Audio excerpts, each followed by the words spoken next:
So good morning, everybody, or good afternoon, depending on your scheduled time. So this is the buildingSMART Spain report.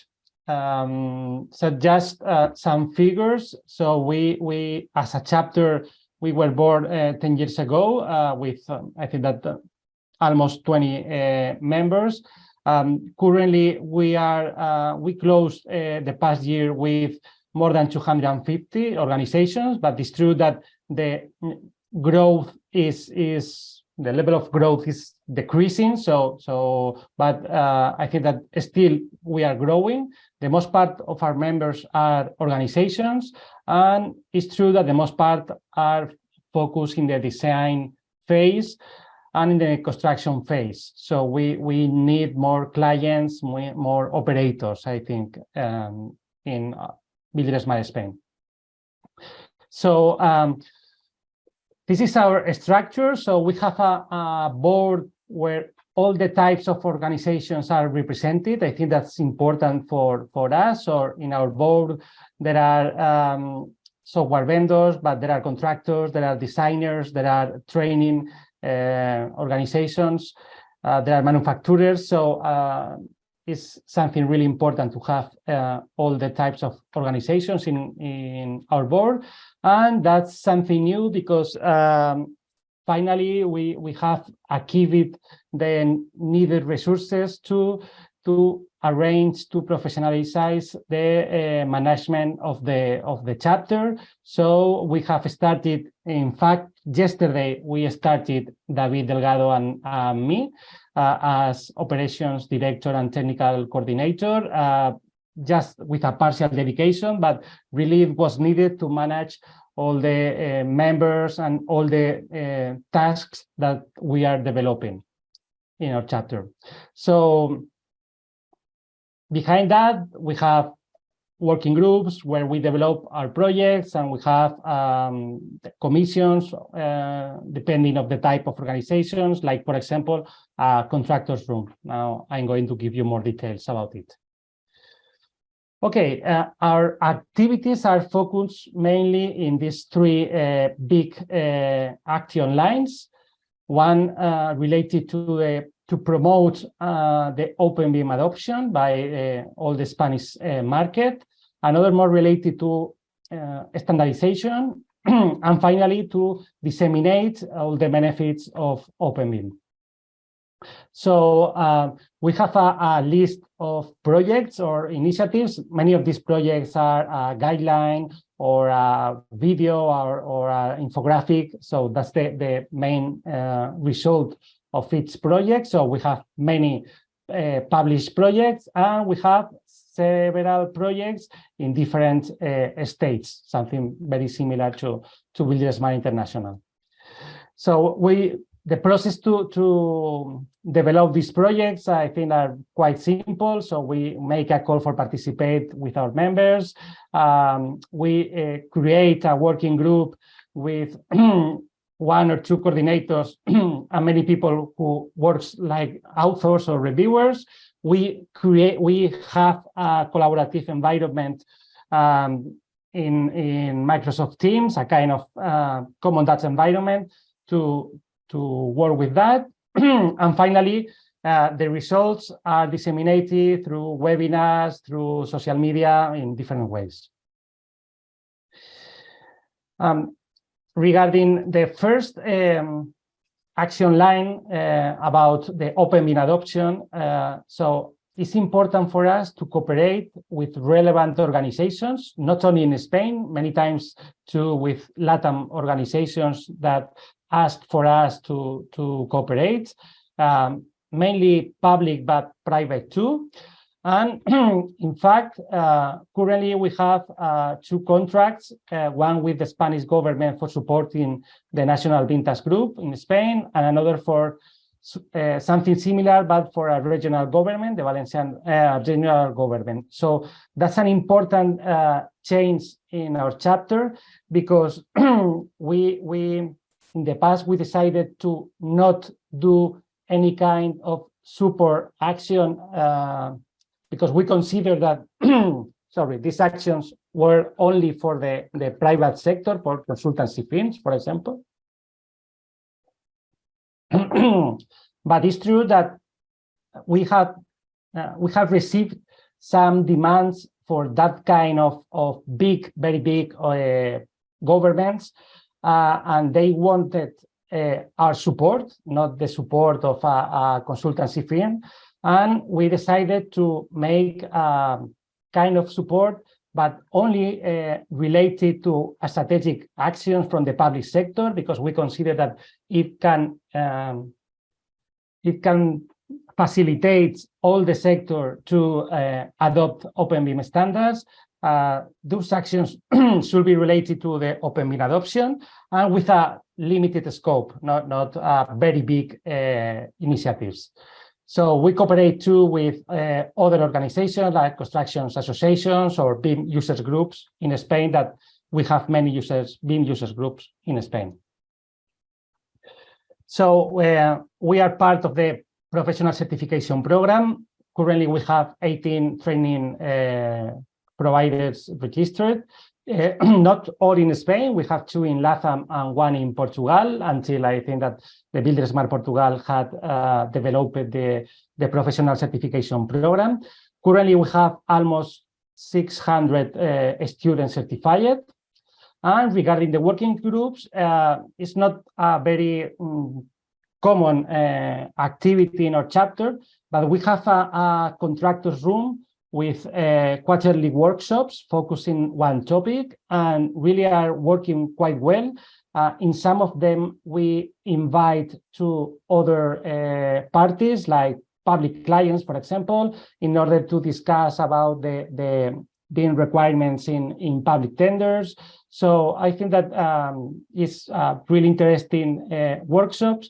We always share the results of the workshop with some best practices, and it's really nice for us because in Spain we have 8 or 10 contractors of the 100 biggest contractors in the world. So it's really important for us to get in the same room to companies like Dragados, Ferrovial, or ACS or Acciona, for example, to get their knowledge and put in common some best practices.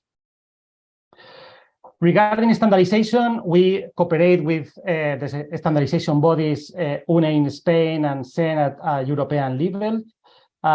We participate in some buildingSMART international projects and initiatives, and we work to define or to adapt or to explain how apply different standards in the Spanish market. So some examples of some buildingSMART international projects that we participate. One is the BCF European Group. Another one is the IFC Spatial Zone project, for example. Another example is in the last buildingSMART International openBIM Awards. In the jury, we get 10 people to participate in the process. So regarding to the results of our projects, so usually our guidelines or best practices. So this is some of the last documents that we have published. 2 of them in the last year, BCF guideline that really is a translation of the infographic from BIMlocket. In fact, we take many work developed by buildingSMART Benelux and BIMlocket, but we have added some additional content related to BCF with some example use cases and workflows. And another result is the classification guide. In this case, a reference for us was a guideline published by buildingSMART France, for example, and we have created that guideline applied to the Spanish market.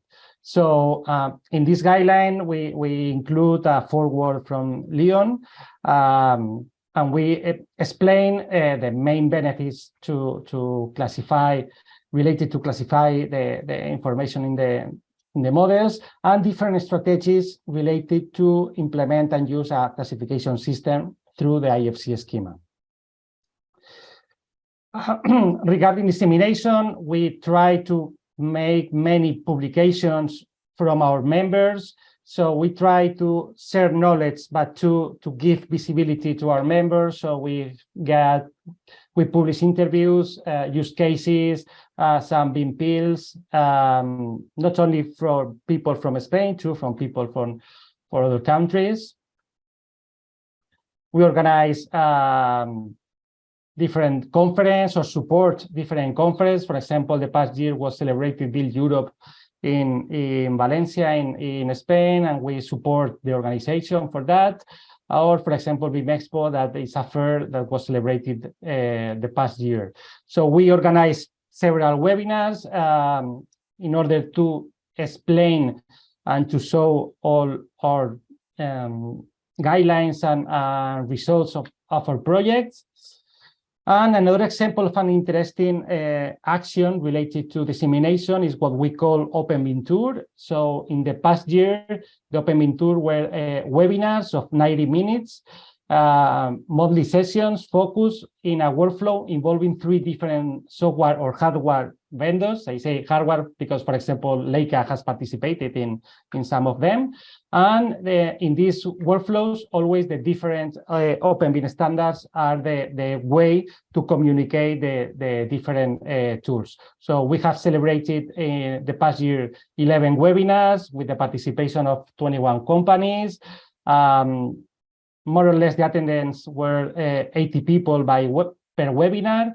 But we have, after the webinar, we have many people who view later on in the YouTube channel the webinar. So it's true that we have a big impact in the Latin countries. And in fact, we organize these webinars in the afternoon for us because so many people from Latin can connect to these webinars.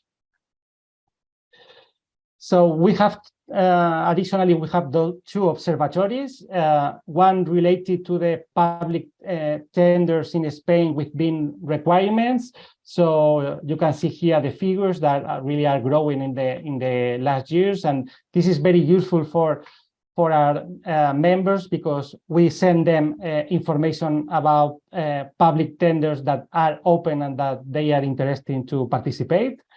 And on the other hand, we have a global, worldwide publications observatory where we have almost 400 documents, including standards, client guidelines, so different documents all over the world, mainly in Spain, but from other countries too, that we offer to all the community. So regarding the web and the social media, so it's really important for us in our communication strategy. So we publish a newsletter monthly, and we have these figures regarding our social media, which I consider that are growing in a rate of 20 or 25% per year. Okay, so an important issue is, I think that probably for all the chapter, is how to involve our members in our activities, mainly when the participation is in a voluntary way. So it's for free, just we need their time. In many times, their own organizations don't give them free time to participate in all this kind of activities. So we try to convince them, explaining them that what we can offer. So I think that always we should recognize the authorship of every people who participates in every publication, in every guideline. So it's really a good learning environment with other people. So it's important to note that you are going to share your knowledge, but you are going to learn knowledge too. And finally, we have a quite simple rewards program. And the people who participate in our activities, later on, they have, for example, a discount in the membership fee, or we give them a badge or a mug or several nice buildingSMART Spain elements. So to For communicate and collaborate, so we decided a couple of years ago to create an environment in Microsoft Teams. So connected to SharePoint, connected to different tools to develop our projects, like Planner, for example. We have thematic channels. We make meetings, polls. So really, it's a very, very good environment. But it's true that the most part of people, they have their own Microsoft environment related to his organization, and it's not easy always to change the scope into Microsoft Teams. So many times we have to send the same information through different ways, through mail, for example, and through the Microsoft Teams. And I think that's all. Open to your questions or to what you consider.